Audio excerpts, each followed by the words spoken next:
बस बस बस सारे साइड हो जाओ।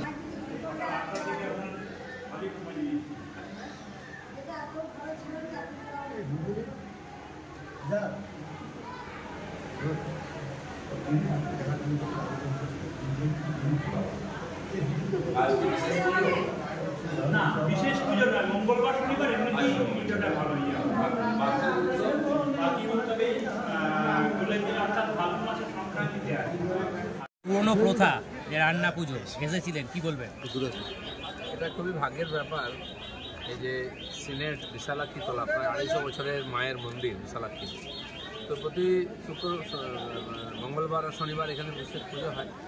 আজকে রান্না খাওয়ার বিশেষ ব্যবস্থা ছিল, হাজার হাজার ভক্তরা এসেছেন, গ্রামের সাধারণ মায়েরা মানুষেরা, তাদের সঙ্গে আমার ইচ্ছা ছিল আজকে এসে সবার সঙ্গে প্রসাদ গ্রহণ করলাম।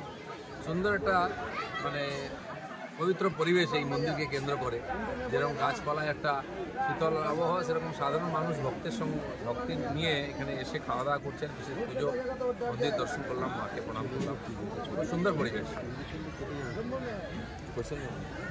দাদা, ওই যাদবপুর ক্যাম্পাসের মধ্যে রাম মন্দির ভাঙার মতো উস্কানিমূলক ডাক দিচ্ছে বলে অভিযোগ। বিশ্ববিদ্যালয় কি ধর্মীয় বিদ্বেষের কেন্দ্র পরিণত হচ্ছে? দেশের শান্তি সম্পত্তি নষ্ট করার চেষ্টা চলছে। এখন যাদবপুর ইউনিভার্সিটিটা এক প্রকার দেশ বিরোধীদের আখড়া হয়ে গেছে।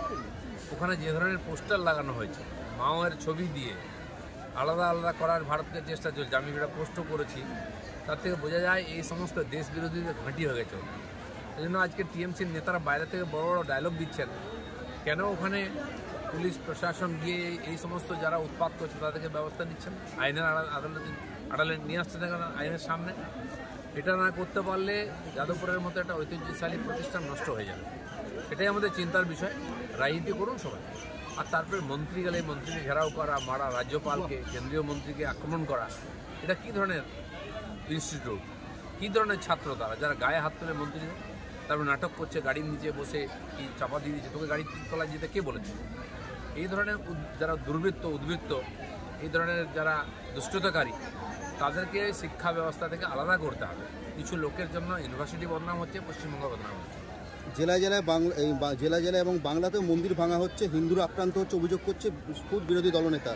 ভোট রাজনীতি করতে সাম্প্রদায়িক তাস খেলছে তৃণমূল, তোষণের মাসুল গুনছে কি নিরীহ ভোটাররা? বাংলাতে প্রথম থেকে বলে আসছি আমি যে পশ্চিমবঙ্গকে পশ্চিম বাংলাদেশ তৈরি করার চক্রান্ত মমতা ব্যানার্জি করছেন। বাংলাদেশি এজেন্টদের আর সিমি জামাতের লোকেদের এখানে শেল্টার দিচ্ছেন।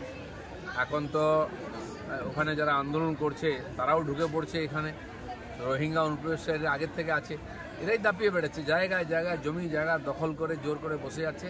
আর হিন্দু তীর্থস্থান মন্দিরকে অপবিত্র করা হচ্ছে, ভাঙা হচ্ছে। দুর্গা পুজো, কালী পুজো, সরস্বতী পুজোতে মূর্তি ভাঙা হয়েছে। এটা অতি সাধারণ ঘটনা হয়ে গেছে, মানে পশ্চিম বাংলাদেশ বানানোর পুরো প্ল্যান সেটা এখন বাস্তবায়িত করা হচ্ছে। হুজুরে ভোটার নিয়ে গোটা বাংলা সহ সংসদে সরব হয়েছে তৃণমূল, অথচ দিল্লি নির্বাচন কমিশনের কাছেই যাচ্ছে তৃণমূল। বাংলায় যে তৃণমূলের নাম উঠে আসছে বিভিন্ন ভোটার তালিকায়, একে তৃণমূলের কি